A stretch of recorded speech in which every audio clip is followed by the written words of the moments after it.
omongan itu kan dalam satu agama dijadiin satu kan. Saya tanya, tidak bicara satu agama, botol. Mana telingamu? iya, Saya berbicara 10 hukum Taurat yang ingin kau angkat ini. Yang pertama dia katakan Yesus jangan membunuh. Terus kenapa iya pembunuhan memang ini kau jangan imani membunuh. sebagai karya keselamatan? Kenapa? Kenapa kau imani pembunuhan Yesus anak Maria ini secara kejam, keji? Kau imani sebagai suatu karya keselamatan, penebusan? Kenapa? Oh enggak ya, oh salah ibu, Apa? jangan pikirin Apa? semuanya sama. Terus Inilah, sekarang Terus apa itu? saya Apa? tanya, Memang Yesus tidak saya dibunuh? tanya, Enggak, Nabi kau jawab Muhammad dulu. itu Kau jawab dulu. Kau mengikuti jawab dulu. perkataan. Kau ku Iya, tengok. sekarang Kau ku tengok. Dengar. Kau ku tengok pura-pura botol. Sebenarnya kau mau lari dari pertanyaan-pertanyaan. Saya tanya kau. Kenapa sorry ya. pernyataan Yesus, bentar. Pernyataan Yesus, hukum pertama jangan membunuh. Pembunuhan Yesus sangat kejam, dipaku, ditombak, ditempeleng, diludai, dilucuti pakaiannya. Kau imani sebagai karya keselamatanmu. Kenapa? Itu kan Bukan orang dulu. Saduki bu, saya bedain Kenapa nanti kalau ya. ada orang Saduki? Kenapa ke Saduki? Seorang murid bertanya kepada Yesus, untuk Ya, mendapat kerajaan sorga, apa yang harus aku lakukan? Kata Yesus, jangan membunuh. Hormati kedua orang tuamu, tapi saya angkat dulu yang pertama diucapkan Yesus, jangan membunuh. Tapi kenapa oten-oten kafir ini, pemakan babi, mengimani pembunuhan, penyaliban, pemakuan, ditombak lambungnya sebagai karya keselamatan bagi kalian? Kenapa? Di mana ya udah otakmu? ibu jangan makan diri lagi ya.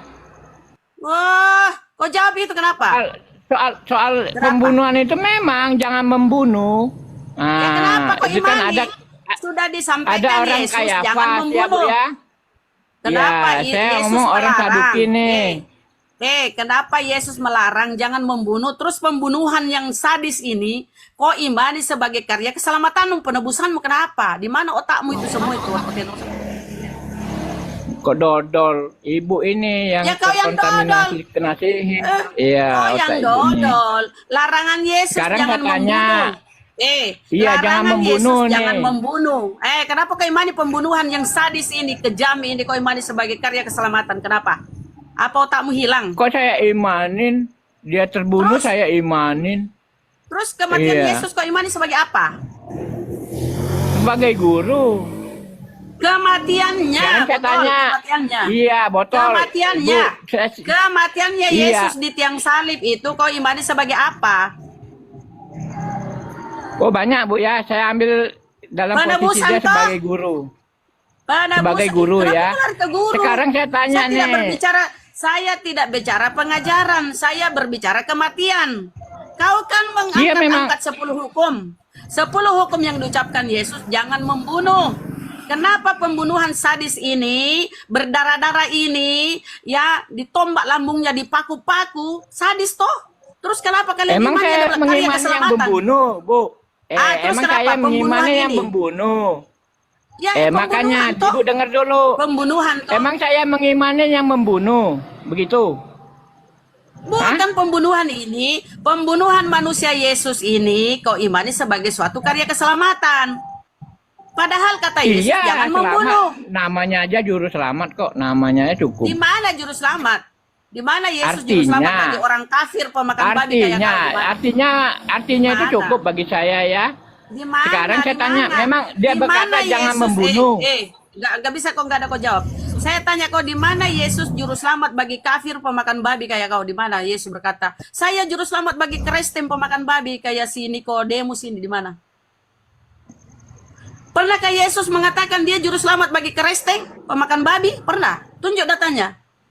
Yesus di dalam perjanjian di Bibelmu itu Yesus juru selamat bagi orang Israel. Iya, cukup ya. Yesus Dia juru selamat bagi orang Israel. senantiasa pada Saya tanya dia kau senantiasa yang pura-pura saya sampai tanya akhir kau yang zaman, pura-pura botol udah. kau Ya. ini pura-pura botol naik kombal muslim ngomong terus ngoceh terus padahal kau pinter pura-pura botol kau. Saya tanya kau di mana di Bibelmu Yesus juru selamat bagi Kristen pemakan babi kayak kau? Di mana juru selamat Yesus bagi Kristen mana? Ibu paham nggak? Saya ngomong Di cukup mana? arti Saya tidak namanya. mau paham-paham. Saya minta di mana itu Yesus cukup. juru selamat bagi Kristen mana? Ya ngerti nggak ibu Di nih? mana? Ibu Tunjuk nih datanya. mungkin ngomong saya Di mana botol, ibu ini Yesus? kepala. Dengerin dulu aja kepalanya jawabannya, bukan dengerin. kepala. Coba jawab Lapar nih pertanyaannya. kepala ibu nih. Biarkan dulu ya Pak jawab. Biarkan dia menjawab. Sekarang saya tanya kan, memang dia ngomong jangan kau tanya, membunuh. jawab. Iya, tadi kan sudah saya jawab. Ten. Jawab. Kan kau bilang juru selamat. Kan kau bilang Yesus juru selamat. Saya minta pertanggungjawaban ucapanmu. Mana Yesus berkata dia juru selamat bagi Karesteng? Mana? Aku cukup, Mana? aku nggak semua ngambil orang Kristen ya, cukup mengerti nama arti namanya, itu sudah cukup Di bagi mana saya ya. datanya Yesus juru selamat bagi Karesteng pemakan babi tidak bersunat? Mana?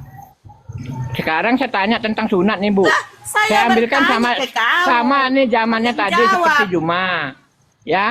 Jangan lari ke soal gua. Bu, aku nggak Saya suka ya suka bertanya ke kau, karena niru kau orang kutengok. ya, nggak mau aku ya. Pura-pura bodoh. Ya aku nggak ditanya mau si niru-niru Yesus. orang. Sekarang saya minta jawabanmu. Jawabanmu mana? Kalau Yesus, kau bilang Yesus juru selamatmu. Sekarang minta saya datang. Iya. Di mana iya, Yesus begini. juru selamat Iya ini bagi mau saya Karesteng jawab denger pemakan nggak? babi? Ngomong aja nih, udah silakan. tahu ibu apa Assalamualaikum mbak? warahmatullahi wabarakatuh. Assalamualaikum Ya warahmatullahi dia wabarakatuh. berkata situ Coba kan. kita dia fokus akan- ke Mbak Ervin dulu, ini Nikodemus nggak usah dilayani. Ya, Mbak Erlin dulu, Mbak Erlin aja. Nikodemus diem aja dulu. Halo Mbak Erlin, salam kenal Mbak Erlin. Salam kenal. Nah, gimana Mbak Erlin? Ada yang mau ditanyakan Mbak Erlin? Bingung jawabnya. Enggak, saya suruh tanya aja. Apa yang mau ditanyakan? Jangan di-mute dong. Tentang Islam boleh, tentang Bible boleh. Apa yang mau ditanyakan Kak Erlin?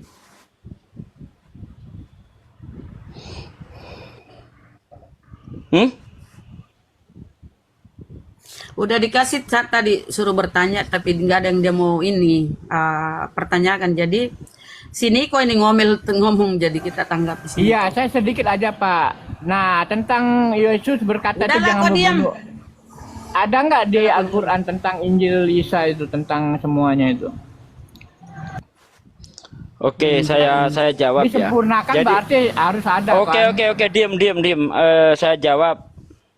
Jadi gini, di dalam Al-Quran, Injil itu disebut kitab. Kata kitab itu dalam bahasa Arab belum tentu yang artinya adalah sebuah buku. Tidak ada orang Islam yang punya pemikiran bahwa Injil yang diturunkan kepada Nabi Isa itu sudah ditulis. Makanya nanti kalau kita lihat di dalam surah Al-Imran ayat 48, di situ dikatakan selain disebut Injil dia juga disebut hikmah. Apa artinya hikmah? Artinya masih dalam ucapan dan perbuatan. Nah, kembali kepada kata kitab. Kata kitab itu tidak mesti berupa buku. Contoh, ketika orang Islam itu diperintahkan untuk menjalankan bulan puasa, menjalankan puasa di bulan Ramadan, itu juga menggunakan kitab. Ya ayyuhalladzina amanu kutiba alaikumussyam. Dari kata kataba. Hai orang-orang yang beriman, telah ditetapkan kepadamu untuk menjalankan puasa. Jadi kitab bisa berarti ketetapan atau hukum-hukum. Nah, contoh lagi, saya kasih contoh lagi. Ketika surah Al-Quran ayat 2 turun kepada Nabi Muhammad, itu juga disebut kitab. Padahal malaikat Jibril itu datang tidak membawa kitab dia. Yang dibawa oleh malaikat Jibril adalah firman wahyu. Nah, di situ dikatakan dalikal kitabu la raiba fih. Di dalam kitab ini tidak ada keraguan padanya, hudalil mutakin, petunjuk bagi orang yang bertakwa. Jadi kitab bukan sebuah tidak selalu merujuk sebuah buku, tapi melainkan ketetapan. Begitu, Bang. Ya, makasih Pak. Yang pertama kali menerima Al-Quran kan jelas Muhammad, Nabi Muhammad ya. Betul.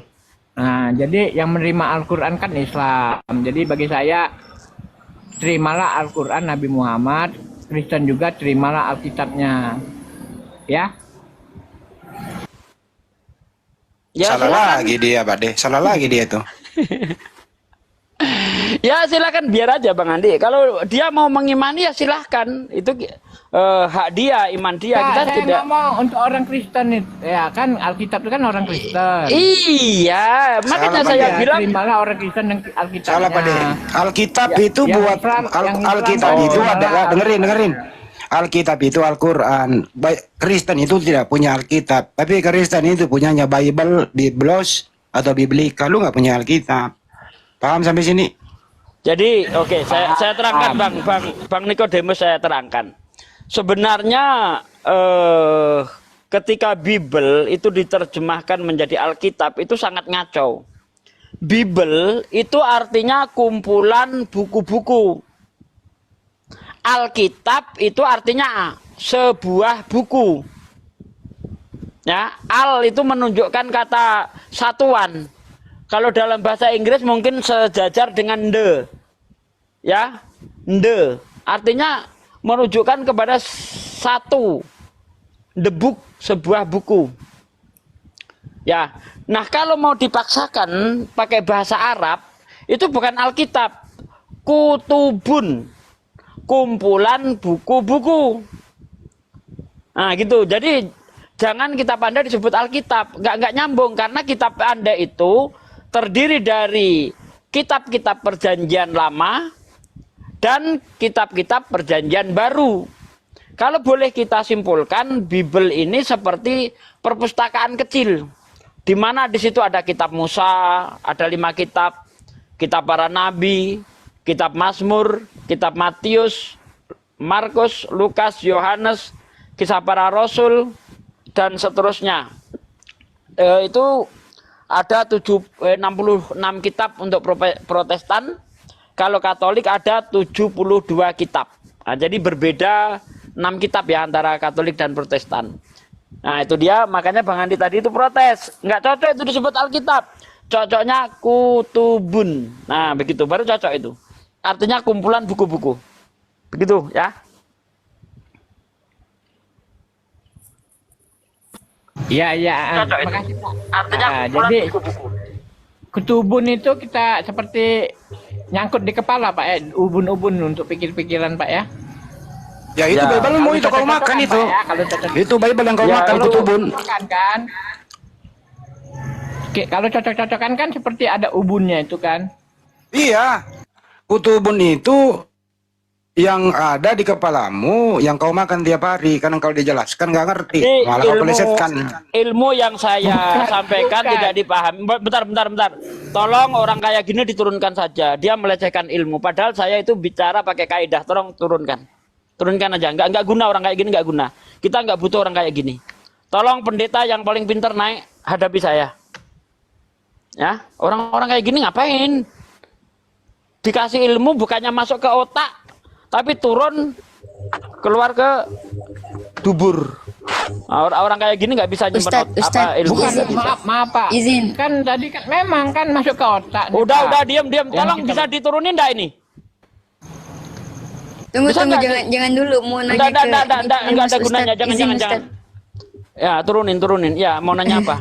Tadi aku mau nanya gini, kan di Bible itu kan, nah yang keluaran tahun 1998 tuh ada larangan tentang memakan babi. Tadi aku sempat mau nanya itu, tapi dia ngerocos Enggak. terus. Enggak perlu Nah, ditanya orang kayak terus. gitu, otaknya error. Enggak bisa diajak diskusi. Saya menerangkan dengan baik, dengan sopan. Diplesetin ke ubun-ubun. Orang kayak gini minta diinjek lehernya.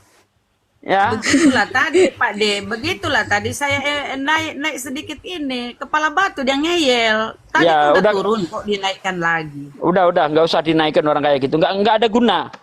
Kata Yesus di dalam Matius 7 ayat 6, jangan melemparkan barangmu yang kudus kepada anjing. Babi. Jangan melemparkan mutiaramu kepada babi, karena hanya akan diinjak-injak saja dan berbalik untuk mengoyakmu. Lihat sendiri tadi kan, ilmu saya sampaikan dengan cara yang sopan.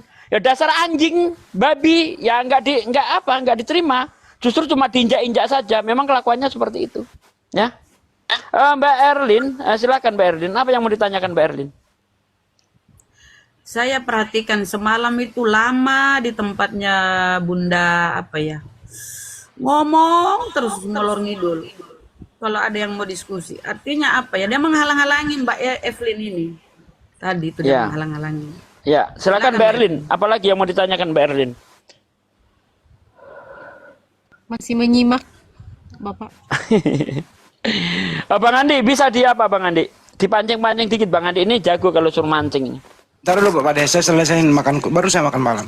10 menit, 5 menit lah. Makan aja kerjanya nih. Bener aja lu. Makan aja lu. Jadi, Ustadz, Ya. Ustadz. Nah, izin. Tadi kan itu yang saya mau tanyakan tuh. Nah, itu kan sebelum ada direvisi di Alkitab kan itu ada larangan tentang memakan babi. Nah, tapi pas Alkitab yang versi tahun 2000 tuh di situ dia bilang cuman babi hutan. Nah, tadi saya mau nanya nih, berarti bukan Alkitab tapi Bible-nya itu enggak konsisten dong. Seperti itu. Karena masa setiap aku Tadi sebutnya kan nih sudah, semacam bentar. generasi Tadi setiap kan- tahun Alkitab. Tadi kan dia lari kepada yang keluar itu yang najis. Sudah kamu nggak dengar tadi dia bilang. Iya, tadi aku nanya seperti Ngelesnya itu. mereka, iya ngelesnya itu mereka ke situ kan kita bahas tadi Imamat 11. Tapi dia lari ke, padahal kita sudah sampai itu kan bukan masalah makanan di situ yang dibahas. Itu adalah ucapan yang keluar dari mulutmu itu yang menajiskan, bukan konteksnya makanan. Cuma kan oten-oten tahu lah tuh. Jadi gini, Berarti ya, gini bentar saya kasih tahu ya. Dicatat aja, dimasukkan ke ke otak ya, biar jadi ilmu. Jadi gini, ketika Yesus itu ngomong bukan setiap masuk ya ke mulut yang menajiskan, tetapi yang keluar dan dibuang ke jamban itu yang menajiskan. Itu konteksnya berbicara tentang murid-murid yang tidak cuci tangan. Lalu ditegur oleh orang Farisi dan Saduki, mengapa murid-muridmu itu makan dengan tangan najis? Mereka tidak lagi mengikuti budaya nenek moyang kita. Bla bla bla, panjang ceritanya itu. Di akhir ayat dikatakan bukan setiap yang masuk ke mulut itu yang najis, melainkan yang keluar dan dibuang ke jamban. Nah, kalau memang Yesus di ayat ini maksudnya ingin menghalalkan babi, yang jadi pertanyaan, apakah setelah Yesus mengatakan hal itu para murid makan babi? Tidak. Nggak ada para murid itu makan babi setelah Yesus ngomong itu.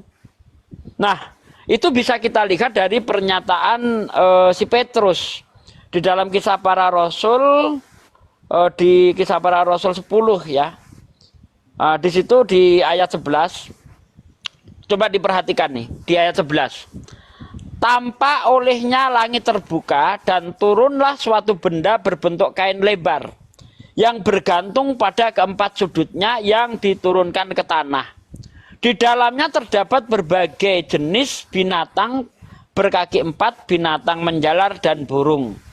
Kedengaranlah oleh suatu suara yang berkata, "Bangunlah hai Petrus, sembelihlah dan makanlah."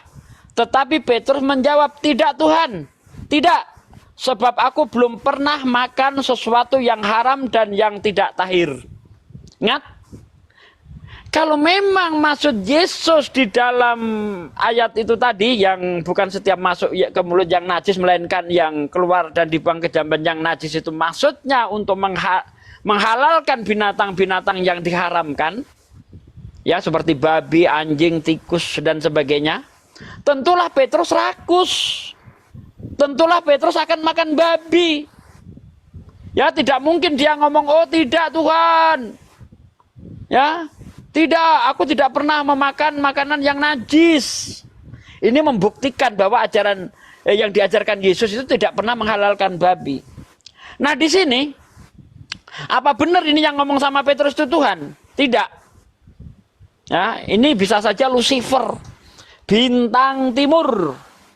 Kenapa bisa begitu? Karena Tuhan itu konsisten.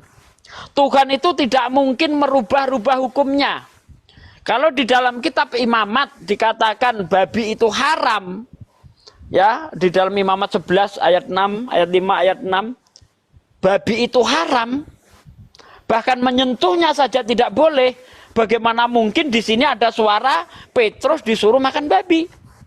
Apalagi kalau kita lihat di dalam Imamat 11 ayat 45, di situ dikatakan janganlah kamu makan makanan yang diharamkan, yang dinajiskan oleh Tuhan Allahmu.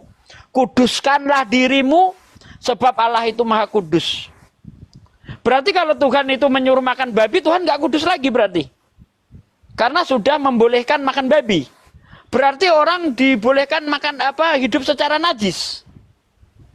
Ya, di dalam Imamat, kalau tidak salah di Imamat 11, bentar saya buka ya. Imamat 11 ayat 45. Ini saya bukakan, tadi saya belum buka. Kita baca dari ayat 44. Sebab akulah Tuhan Allahmu, maka haruslah kamu menguduskan dirimu. Dan haruslah kamu kudus. Sebab aku ini kudus, dan janganlah kamu menajiskan dirimu dengan setiap binatang yang mengeriap dan merayap di atas bumi. Sebab akulah Tuhan yang telah menuntun kamu keluar dari tanah Mesir, supaya menjadi Allahmu, jadilah kudus sebab aku ini kudus. Kalau Tuhan itu di dalam Kisah Para Rasul 10 ayat 11 itu membolehkan Petrus memakan babi, berarti Tuhan menyuruh orang tidak hidup kudus. Apakah Tuhan sudah tidak kudus lagi? Sehingga menyuruh orang tidak hidup kudus. Konsekuensinya seperti itu. Nah, kalau kita korelasikan dengan apa yang dikatakan Yesus di dalam Yohanes 5 ayat 37, Dia yang mengutus aku, suaranya tidak pernah kamu dengar. Rupanya tidak pernah kamu lihat. Lah ini kok tiba-tiba Petrus dengar suara Tuhan? Apa benar itu suara Tuhan? Jangan-jangan Lucifer. Karena memang sifatnya Lucifer itu ingin menyesatkan manusia, ya, untuk jauh dari Tuhan. Ketika Adam dilarang makan buah, terlarang di dalam kitab Kejadian 3, iblis datang kepada Hawa menyuruh makan. Makan. Ya kan? Disuruh makan buah terlarang itu. Ketika Tuhan melarang memakan babi, mengharamkan babi, pasti iblis membolehkan makan babi. Karena antara Tuhan dan iblis pasti bersimpangan, bertentangan. Tidak mungkin iblis itu mendukung ajaran Tuhan, itu nggak mungkin. Ya itu nggak mungkin. Nah, kalau kita lihat lagi misalnya kan, di dalam Kisah Para Rasul, ya, Kisah Para Rasul 16 ayat 16. Pada Kisah Para Rasul 16 ayat 16 ya, kita baca dari ayat 15. Kisah Para Rasul. Nah ini ayat 16. Pada suatu kali ketika kami pergi ke tempat sembahyang itu, kami bertemu dengan seorang hamba perempuan yang mempunyai roh tenung. Dengan tenungan-tenungan tuan-tuannya memperoleh penghasilan besar. Ia mengikuti Paulus dan kami dari belakang sambil berseru, ya. Ia mengikuti Paulus dan kami dari belakang sambil berseru, katanya, orang-orang ini adalah hamba Allah yang maha tinggi. Mereka memberitakan kepadamu jalan kepada keselamatan. Tengok, mungkinkah iblis roh tenung ini, kalau memang Paulus ini utusan Tuhan, bagaimana mungkin iblis mendukung Paulus? Seharusnya kalau memang Paulus ini benar-benar utusan Tuhan, Rasul Tuhan, seharusnya iblis jangan percaya kamu sama Paulus. Paulus itu pendusta, Paulus itu penipu. Seharusnya seperti itu toh. Kalau memang Paulus itu Rasul Tuhan.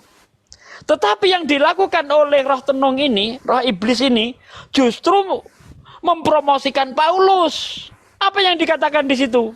Orang-orang ini adalah hamba Allah yang maha tinggi. Mereka memberitakan kepadamu jalan kepada keselamatan. Gak masuk akal.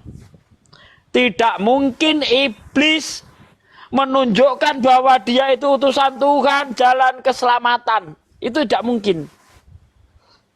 Ya, karena iblis tidak mungkin mau manusia itu hidupnya itu benar di mata Tuhan. Maunya iblis adalah manusia itu hidup tersesat. Tapi ini justru didukung. Kenapa ini Roh Tenung kon dukung Paulus ini? Jangan-jangan Paulus komplotannya. Nah, di ayat berikutnya, hal itu dilakukannya beberapa hari lamanya. Wah, berhari-hari. Terus promosi, ini Paulus hamba Tuhan, jalan keselamatan. Ya. Tetapi ketika Paulus tidak tahan lagi akan gangguan itu, ia berpaling dan berkata kepada roh itu, demi nama Yesus, aku menyuruh engkau keluar dari perempuan ini. Seketika itu juga keluarlah roh itu. Kenapa ya Paulus kok merasa terganggu ya? Takut kedoknya kebongkar. Takut kedoknya kebongkar kalau dia ini mengajarkan ajaran Lucifer. Takut. Sehingga diusir. Nah, itu dia ya.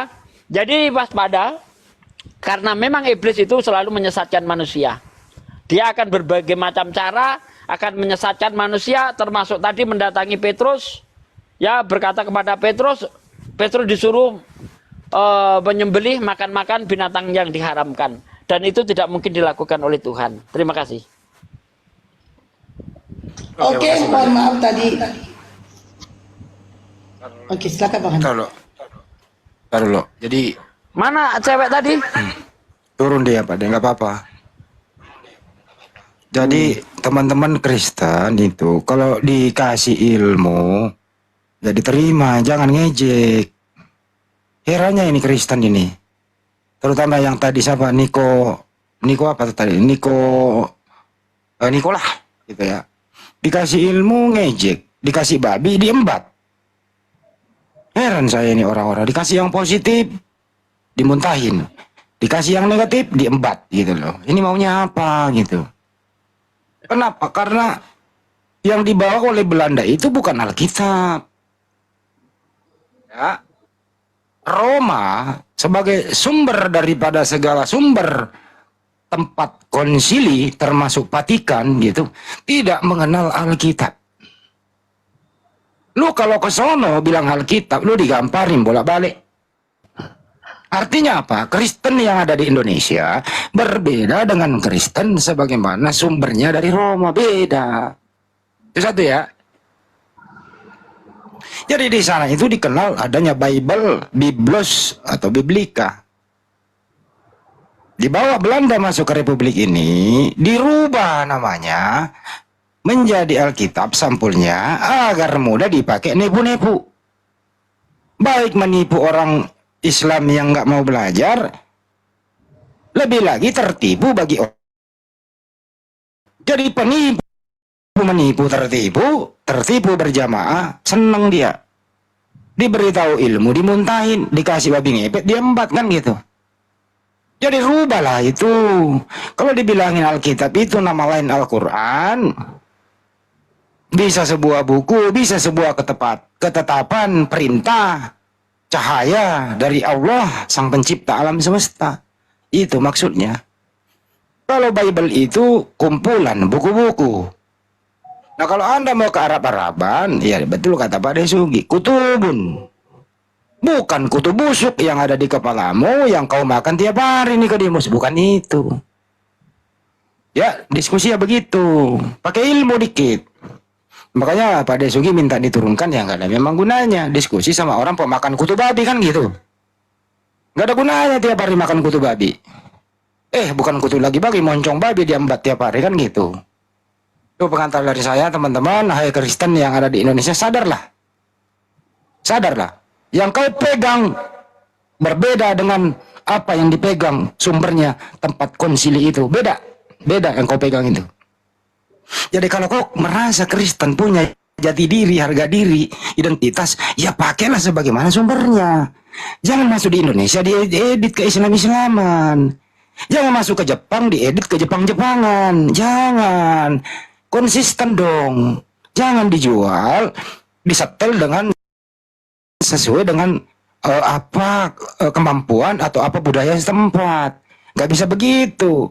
Islam itu diajarkan ya tetap Islam, Al-Quran ya Al-Quran, sama semua seluruh dunia ini.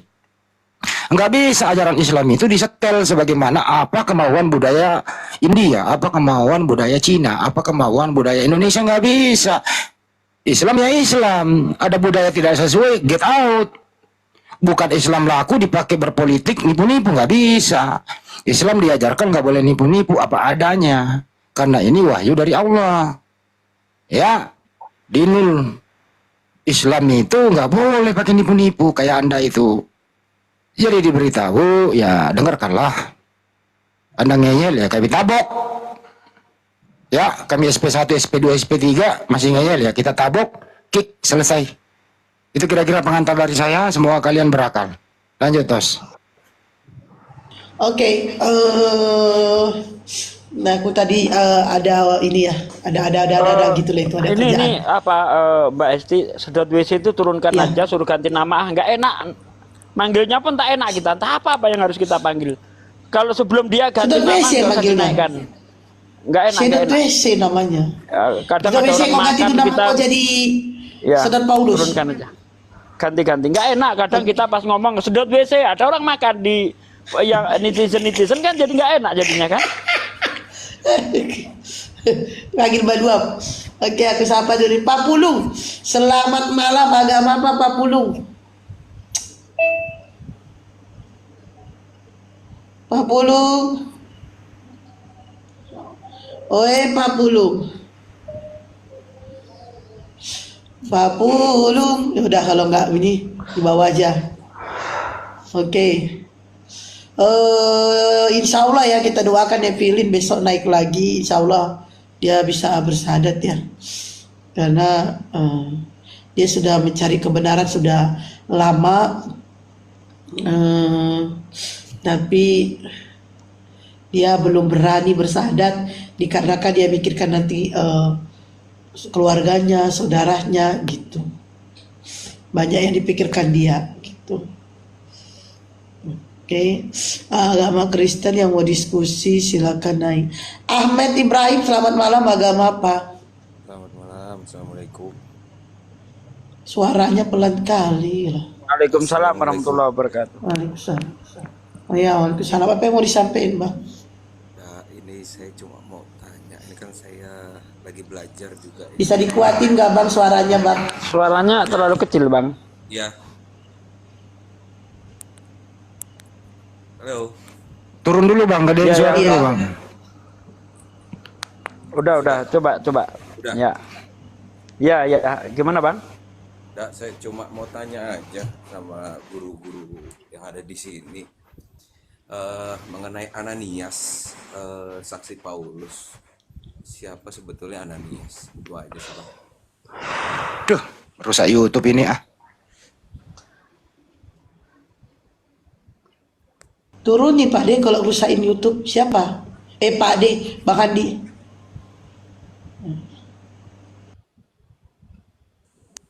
Oke. Warahmatullahi wabarakatuh. Ya, waalaikumsalam. Ya, apa yang mau disampaikan? Saya ada pertanyaan nih tentang Islam ya. Anda Islam Kristen, Bang? Ya, saya orang Islam. Saya mau bertanya gitu ke orang-orang yang Islam. Mau bertanya, kan Allah itu tidak memiliki kelamin kan ya? Tidak memiliki jenis kelamin. Hmm? Dan dia itu tunggal gitu, Maha Esa. Nah, di dalam Al-Quran tuh ada kalimat menggunakan kata kami, apalagi di surat Al-Ikhlas ada kul huwallahu ahad, ada huwa itu kan dia laki-laki tuh, gimana pencerahannya, tolong. Ya, kata kami, Bang, itu kan Al-Quran itu kan bahasa Arab.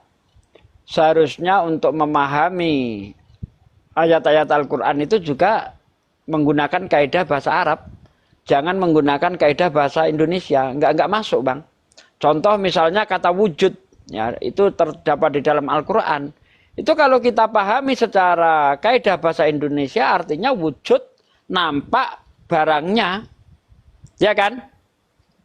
Ya. Oh, itu wujud, nampak barang, ini wujudnya. Padahal dalam bahasa Arab wujud artinya bukan nampak barangnya, bukan. Wujud itu artinya ada. Itu dalam bahasa Arab ya. Wujud artinya ada. Nah kami dari bahasa nahnu itu di Arab sana itu tidak pernah ya dimaknai secara jamak. Jangankan ke Arab bang, nggak usah jauh-jauh deh. Anda main ke tempat saya di Siak sini, ya ini ada orang Siak banyak di sini. Saya nggak berani bohong. Ada penonton saya tetangga-tetangga saya banyak di TikTok ini. Kata kami untuk orang Siak itu kata ganti aku bang. Kami untuk orang Siak untuk menunjuk, aduh.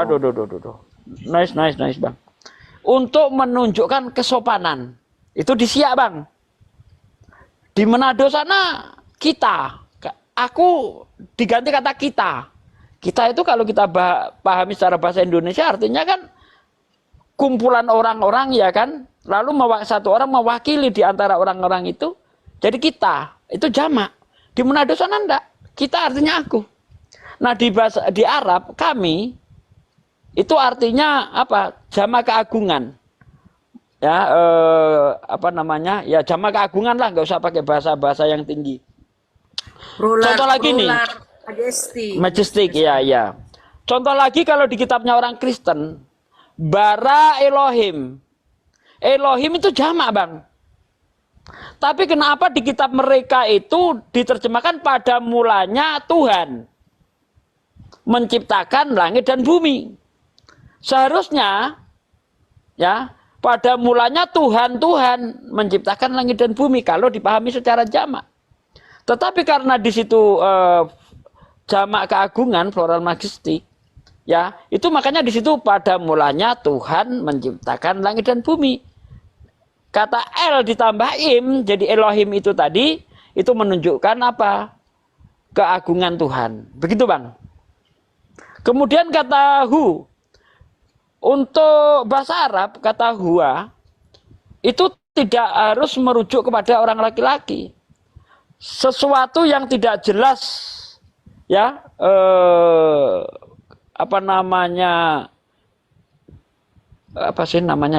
pokoknya untuk menunjukkan sesuatu yang tidak jelas, itu menggunakan kata hu.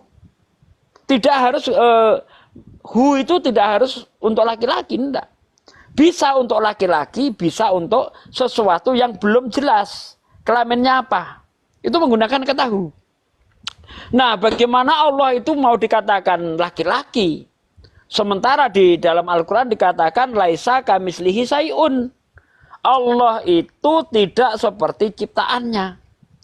Kalau dia itu laki-laki, entah bagaimana kejadiannya, baik dia kejadiannya itu tanpa melalui seorang ayah, tiba-tiba ada perawan hamil, ataupun dia terjadinya itu tanpa melalui perempuan dan laki-laki, contohnya Adam, tetap saja dia laki-laki, dia ciptaan Allah, makhluk. Semuanya yang ada di dunia ini makhluk. Mau Tuhan nujul ke dunia, jadi manusia sekalipun, statusnya makhluk. Ya. Tidak bisa dia mempertahankan statusnya sebagai Tuhan. Nggak bisa. Kenapa? Karena Tuhan tidak mungkin menempati ciptaannya. Tuhan tidak tergantung kepada ciptaannya. Tuhan tidak mempunyai hajat terhadap ciptaannya. Tidak punya kepentingan terhadap ciptaannya. Allah itu husomat. Tempat bergantungnya segala makhluk. Kita yang munajat kepada Allah. Kita yang butuh Allah. Allah tidak butuh kita. Jadi tidak mungkin Tuhan datang ke dunia. Enggak penting. Ya makanya kalau kita lihat di dalam kitabnya orang Kristen dalam 2 Tawarin 6 ayat 18.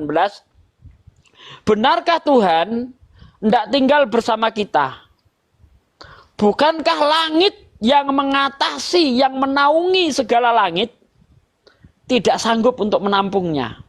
Apalagi rumah yang kudiami ini. Ini dalam akidah Yahudi, Tuhan nggak bisa datang ke dunia. Ya, Tuhan itu tidak seperti ciptaannya. Sama akidah orang Yahudi dengan akidahnya orang Islam dalam konteks ketuhanan sama. Siapa yang berani menyesatkan saya seperti logika? Katanya menyamakan akidahnya Yahudi dan Islam. Sesat-sesatnya di mana? Secara ketuhanan memang benar akidahnya sama. Mereka mengakui Allah itu Esa.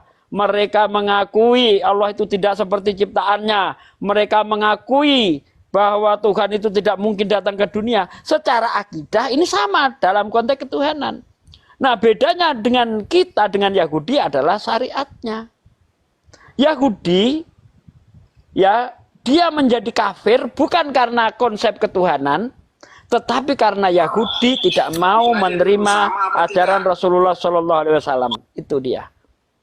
Ya, begitu Bang, keterangan saya Bang. Oh ya, berarti masalah yang kami dan dia laki-laki itu perihal bahasa aja ya, di bahasa Arab. Enggak begitu. Gimana? Bunda Rama dimet dulu Bunda. Saya Baik, minta di sana ya, nggak apa-apa ya, saya tidak bawa nama api, saya pakai akun, sama ada di sana. Jadi, aduh, Pak Desuki udah menjelaskan itu tadi, jelas itu. Masalah saya nyari sendiri. Cek, Karena itu perihal bahasa aja katanya. Kalau misalnya di Arab itu dengerin dulu Bang. iya Bang, dengerin dulu Bang. lanjut. Pak Desuki udah jelaskan loh. Itu kalau Al-Quran itu kan ada namanya ilmu syarat, seluk-beluk atau morfologi bahasa. Ada yang namanya izim domir gitu ya. Kalau di Al-Quran itu, kalau di bahasa Arab itu, kalau laki-laki itu muzakkar, kalau perempuan itu muannas. Ya, kalau huwa itu bisa memang ke laki-laki, tapi tidak menunjukkan. Ya Pak Desuki udah jelas jawabannya. Laisa kamisli isya'un. Jadi kalau mau mempelajari Al-Quran itu harus ngerti dulu, ada nggak sih persamaan Allah Subhanahu Wa Taala itu? Karena nggak ada samanya. Jadi kalau kata huwa ya, Anda harus berpikir ya. Disitulah namanya Al-Quran itu bahasa Arab, sastra yang paling tinggi. Perlu ada ilmu yang mempelajarinya. Jangan diputuskan sendiri. Ya, kira-kira begitu ya. Jadi jangan sampai pikiran kita Allah itu makhluk. Itu udah dijelaskan pada Sungi, sangat bagus sekali. Makasih Pak De. Ya. Lanjut. Kalau begitu, jazakallah khairan katsiran. Semoga menambah keimanan saya. Amin, amin. Ya, boleh diturunin sayanya. Makasih Bang, makasih Bang. Iya, makasih ilmunya. Halo Kak, selamat malam Kak Bang yang ada di atas ini. Selamat malam Bang Kelvin. Islam Kristen Bang? Posisi Bang sekarang Kristen Bang. Oh iya ya Bang. Apa yang mau disampaikan Bang? Sebenarnya bukan mau menyampaikan sih Bang, cuman kan karena ibaratnya kayak pembahasan di sini kan saya kurang paham juga kalau masalah kitab-kitab kayak gini. Ibaratnya kayak segala macam kayak kalau dibanding-bandingkan pun kayak aku masih kayak karena kan masih berumur, ibaratnya kayak masih belum tahu soal agama atau kayak mana pun belum vakum lagi bilang gitu. Umur berapa Bang? Masih 22 tahun Bang. Oh 22 tahun. Oke. Apa yang mau dibahas Bang? Sekarang yang kutanya itu realitas sekarang untuk zaman sekarang. Kalau ibaratnya kayak kita membahas agama dari Bible atau dari kitab sana sini kan kita menjuru ke hal yang udah bulan kejadian baru kita bahas sekarang. Intinya fungsi dari agama bukan hanya dari agama Muslim atau Kristen atau Alkitab segala macam. Kita hanya mau bertanya fungsi dari agama sekarang itu apa? Ibaratnya kayak tujuan dari agama tentunya kayak menjanjikan masuk surga contohnya gitu kan. Sekarang yang kutanya, ada nggak bukti orang manusia itu menjanjikan agamanya itu bisa masuk surga? Karena kalau kita bicara soal kitab ataupun Bible atau segala macam, Jawab sendiri. bentar bang ya. Kalau kita pun saling menyalahkan agama ini paling benar, ini paling betul. Setiap manusia pun pasti menyalahkan agama. Gini Bang, sebenarnya bukan menyalahkan Bang. Kita itu justru mempertanyakan gitu loh. Oh, jadi mempertanyakan. Ya, mempertanyakan. Contoh gini Bang, Anda kan masih sekolah Bang ya, atau kuliah Bang? Posisi kerja Bang. Oh, udah kerja. Anda kan ini anak muda ini anak yang smart ya. Ah iya Bang. Smart dia. Contoh gini Bang, saya tanya nih sama Anda. Iya Bang. Mungkinkah ada terang tanpa adanya benda penerang Bang? Enggak mungkin Bang, wajib mati lampu. Kalau ada kitab yang mengatakan ada terang, tapi mataharinya diciptakan hari keempat, itu masuk akal enggak Bang? Itu tadi aku bilang sama abang, kalau masalah pembahasan di situ aku masih belum Nah, vakum. ini Bang, Nah, makanya itu Bang, ya ketika kita beragama, itu jangan cuma modal imani saja. Saya kasih tahu Anda, iman tanpa akal itu buta, akal tanpa iman itu pincang. Orang yang terlalu percaya dengan imannya tanpa menggunakan akal, dia soal beragama dia dalam kebodohan, Bang. Orang yang tidak mau menggunakan iman tetapi hanya modal akal saja, dia akan jadi ateis. Makanya ketika kita beragama, iman dan akal harus seiring sejalan, sehingga sinkron, Bang. Ya, jangan ketika membahas agama otak kita parkir. Justru seharusnya ketika kita membahas agama otak kita berfungsi. Karena salah satu fungsi agama adalah mencerdaskan manusia akan ketuhanan, bukan malah menjadi bodoh, Bang. Anda tentu tahu sejarah, Bang, ya. Abad-abad pertengahan, ketika orang-orang Kristen ini percaya penuh dengan Bible, mereka mengalami zaman kebodohan, Bang. Salah satu contoh yang menjadi kebodohan di masa itu, kebodohan gereja pada masa itu, seorang ilmuwan yang namanya Galileo. Anda tahu kan itu? kalau udah aku bilang tadi sama abang, aku masih vakum. Aku sekarang mau menjuru ke ateis, Bang. Bukan mau belajar agama. Aku pengen penjelasan, penerangan. Karena sebenarnya Kenapa Anda pengen ateis, Bang? karena posisi aku sekarang belum percaya yang namanya surga. Karena belum ada yang pernah membuktikan surga itu di posisi mana dan neraka itu di posisinya mana. Oh, jadi kalau Anda tidak pernah melihat, Anda nggak percaya? Itu sekarang pemikiran aku, bukan karena memang aku masih muda atau gimana, Bang. Soalnya aku Iya, saya tanya. Anda tidak percaya adanya surga dan neraka karena belum kelihatan, kan begitu? Iya, Bang. Oh iya. Boleh enggak saya itu mengatakan Anda nggak punya akal karena saya nggak pernah melihat akal Anda? Boleh, Bang, boleh. Karena memang belum pernah lihat otak kita pun. Oh, Kalau kita belum pernah melihat otak jadi kita. Anda nggak berakal berarti, Bang? Bukan nggak berakal, tapi kalau dibilang nggak ada otak pun. Enggak, saya tanya, Anda berakal tidak, Bang? Kalau untuk sekarang, Bang, posisinya pun kalau masalah berakal semua manusia pun pasti berakal. Nah, nggak ada yang namanya manusia. Anda ngaku berakal. Anda pernah melihat akal Anda? Kalau masalah itu belum pernah lihat, Bang. Makanya aku sekarang. Kenapa Anda berani membuat statement bahwa Anda berakal? Karena memang setiap manusia diciptakan dengan akal. Dah, dari mana Anda tahu orang akalnya nggak kelihatan kok? Karena kan bukan hanya sama kami diceritakan kayak gitu, pun sama orang abang pun diceritakan, karena setiap manusia diciptakan pasti memiliki akal gitu. Tapi yang aku tanya sekarang, Bang, soalnya posisinya aku sekarang mau mencuri ke ateis. Yang namanya agama ini, kalau aku tengok sekarang agama pun bukan hanya di agama abang atau agama kami pun, yang lebih mayoritas menggunakan agama sekarang banyak yang mencuri hal-hal yang nggak baik. Contohnya kayak kemarin ada yang namanya di tempat pesantren kejadian kayak gini, bukan hanya di tempat abang, juga di tempat kami gereja. Tapi gini Bang, inilah kesalahan Anda, Bang. Kesalahan Anda melihat agama itu dari oknum. Kalau Anda melihat bentar. Kalau Anda mencari agama yang benar dari oknum, menyalahkan agama menyalahkan agama dari oknum, itu nggak adil, Bang. Kenapa? Nah, kenapa bisa begitu? Karena yang namanya oknum ini, Bang, ya, ini sifatnya itu relatif. Bentar, agak berisik.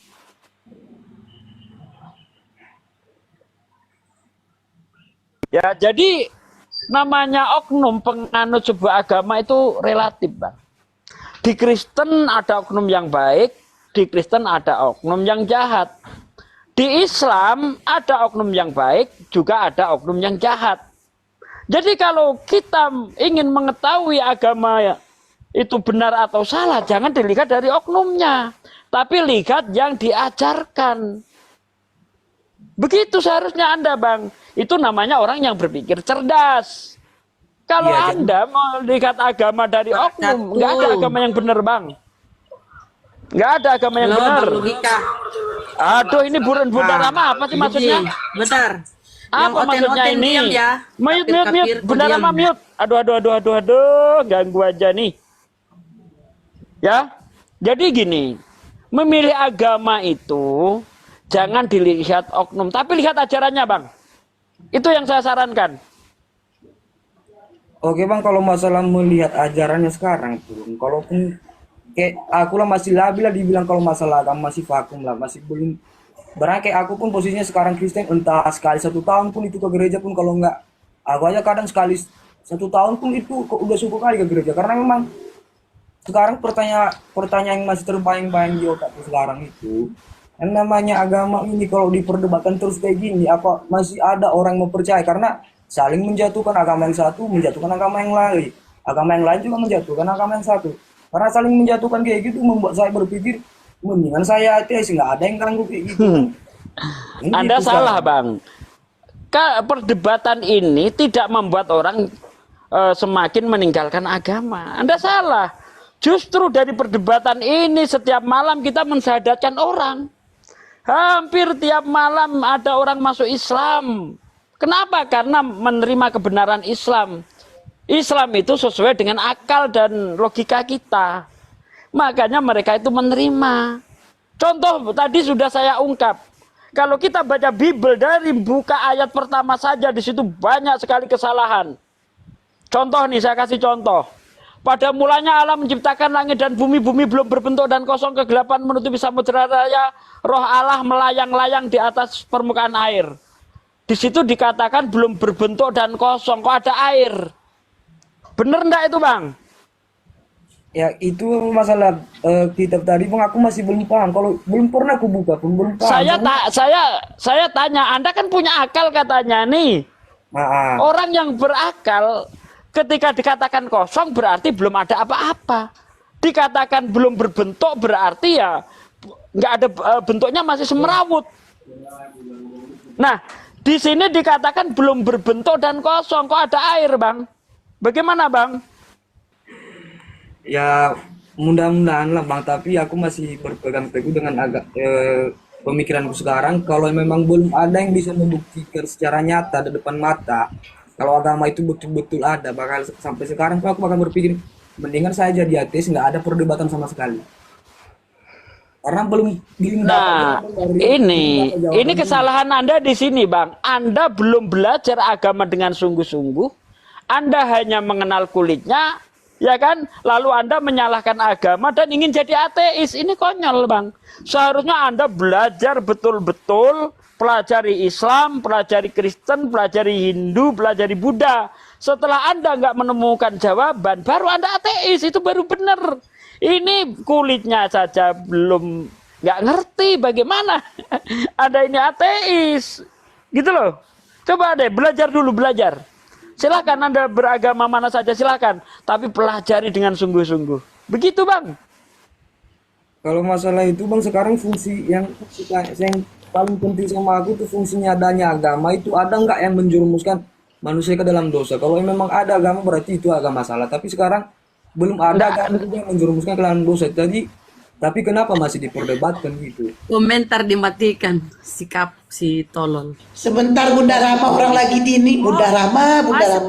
Dari tadi 3 kali ngacau Bunda Rama ini. Udah, saya bentar Pak De, izin. Alvin ya, Calvin. Nah, kalau kamu keberatan dengan perdebatan agama ini, orang urus, bodoh amat. Kamu mau masuk ateis ke mas apa, bodoh amat. Gak urus, kami mah gak urus. Gak urus, itu urusan kau. Yang terlalu kenceng. Santai. Jadi gini, edukasi Pak lah, Deka edukasi. sudah mengajarkan, ya Pak Deka sudah mengajarkan panjang kali lebar, lebar kali panjang, ya kan? Asih itu aja yang kau ulang-ulang, itu aja yang kau ulang-ulang. Kalau debatin ya sudah, terserah kamu. Yang penting Pak De sudah menjelaskan, sudah memberitahukan, kau mau jadi ateis terserah. Urusan, cuman yang kamu harus pikirkan, kalau ateis itu adalah orang yang tidak percaya kepada Tuhan. Kalau kau tidak percaya pada Tuhan, mending kau mati aja. Itu saranku, bro. Mati aja. Kenapa aku bilang kau mati aja? Penciptanya aja kamu tidak percaya. Kamu mau jadi ateis tidak percaya Tuhan. tidak percaya kepada Tuhan, kamu mau jadi ateis. Artinya di sini kau nggak tahu diri. Kau udah diciptakan sama Allah, diciptakan sama Tuhan. Kau nggak tahu diri. Udah kau diciptakan, kau mau bilang kau mau jadi ateis, nggak percaya adanya Tuhan. Ya mati aja kau sekalian, karena kau nggak tahu diri. Tuhan udah ciptakan kau supaya kau berbuat baik, supaya kau tahu ibadah. Nah, datang kau ini karena perdebatan agama ini, saya mau jadi ateis aja. Aduh. Nggak tahu diri. Sudah. Udah biar Bang Andi, silakan. Biar Bang Andi, kasih Bang Andi. Enggak juga sih, cuman ya Kelvin ini kan dia masih belajar juga. Gitu loh. Kelvin, sekarang kamu masih agama Kristen ya, Bro? Posisi sekarang mah di KTP masih Kristen, tapi kalau ibaratnya kayak debat-debat kayak gini, ada yang mencuri membuat mata saya terbuka. Mungkin akan Enggak cuma itu doang yang saya tanya. Taruh lo. Ya, kalau kamu masih Kristen, kamu masih nyaman jadi orang Kristen sekarang sampai saat ini masih nyaman?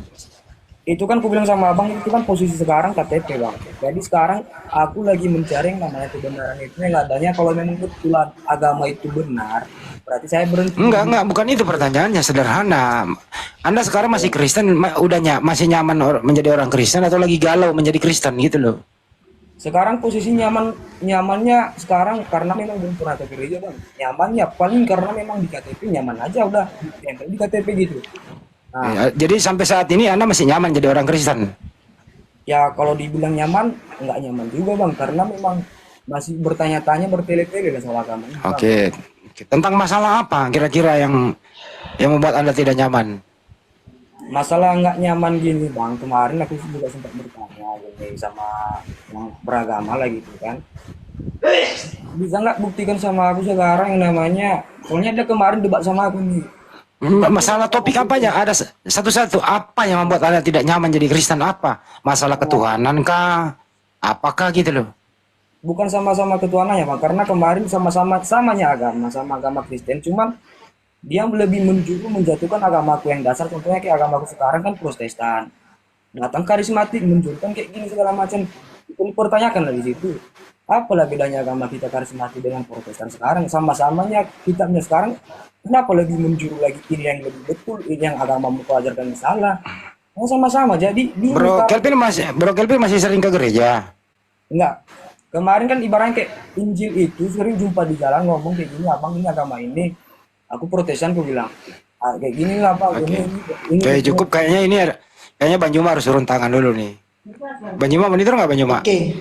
Dia frustasi. Bang monitor nggak bang? Frustasi dengan apa? Ajarannya. Iya, betul. Silakan Bang Juma. Ini adalah seseorang yang frustasi nih Bang Juma. Bagaimana caranya untuk kasih obat? Silakan dulu Bang Juma. Sakit kepalaku ini. Makan bodre. Iya, frustasinya kenapa? Karena gara-gara abang diam aja dari tadi. Karena sesama Kristen saling menyalahkan, karismatik menyalahkan Protestan, begitulah intinya. Carut marut di dalam kekristenan Bang Anwahi. Bismillahirrahmanirrahim. Al-Quranul Karim sudah menjelaskan kemudian kepada kami umat Islam dari sejak 1400 tahun silam, bahwasanya orang-orang yang mengaku sebagai penganut agama Nasrani, Allah menggambarkan bahwa mereka akan berselisih dan saling membenci sampai hari kiamat. Itu kata Al-Quranul Karim. Artinya apa yang ditorehkan kemudian Al-Quran itu benar adanya. Karena sudah 1400 tahun hal ini masih terjadi sampai sekarang. Menandakan bahwasanya apa yang Allah sampaikan kepada kami umat Islam, ya kami masih melihat sampai hari ini. Ini fakta. Seperti yang Anda saksikan pun itu juga kami saksikan. Bahwasanya mereka saling membenci satu sama lain. Wa minal ladzina qalu inna nasara ahazna mitsaqahum panasu hazzam mimma zukkiru bih fa'araina bainahumul adawa wal ba'da'a ila yaumil qiyamah, sampai hari kiamat. Orang-orang yang mengaku dirinya sebagai Nasrani, di dalam Kisah Para Rasul 24 nomor 5, Paulus ini adalah tokoh Nasrani, tokoh dari sekte Nasrani. Itu diceritakan di Kisah Para Rasul 24 nomor 5. Paulus sekte Nasrani, pengikut Paulus ada Advent, ada apa lagi?